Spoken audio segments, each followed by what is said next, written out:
off-duty crime that the police officers commit. Society's view on punishment towards these officers, the criminal law and the retributive justification of these crimes that the police officers are claiming. I said the higher up you are, the harder you fall, as you're supposed to lead by example.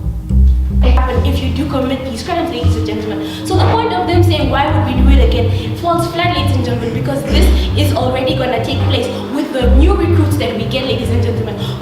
Good evening, ladies and gentlemen. I'm Elige Hamadu. I will be giving you a few slightly well-crafted words on developing world feminism. Now, I've sort of subtexted and contextualized it into an African context so that I can better understand it because, well, obviously, I am African.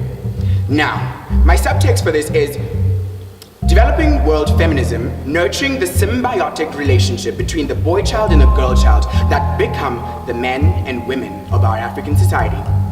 It is simple. Feminism is discussed as getting to a point where men and women are treated equally. In Africa, this is not the case.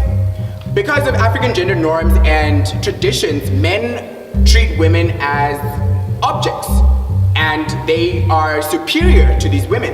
Now, I'm suggesting that we live, as young men and women, we live our lives in sort of a retrospect of what is the current status quo, that our women are not respected, that our female children are not respected as human beings, as equal as that of me or Jeffrey for that matter. Now, we are to reassess gender norms, African gender norms, because of the simple fact that we can not only discuss superiority and inferiority by the basis of what you have between your legs, ladies and gentlemen. Now, if we were to reassess gender norms, this would decrease gender-based violence that Namibia has experienced in the past year, because then we would better understand why women do what they do and why men do what they do, and this would breed forth a better society for us all. Hi, we're from Windhoek High School and we are the New York Post. Hey, we're from Highlight and we're Huffington Post. Even if other things aren't developing, they're still not telling us why it's not true that child development, because that is what we brought up later. Yeah, it didn't need to come out so late. But like the rest of the stuff she said was quite relevant. So like, you're 14. So yeah, 14. Okay.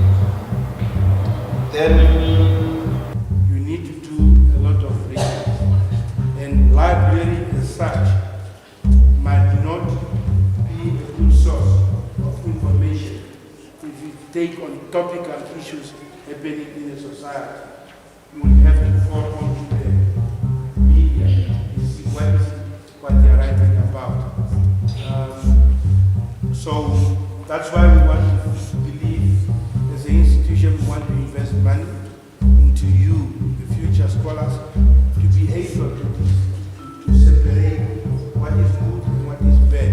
It's only when you are a good thinker, when you are a good speaker, you can discern between good and what is bad. But you are not just being influenced by other people and say, because I want that,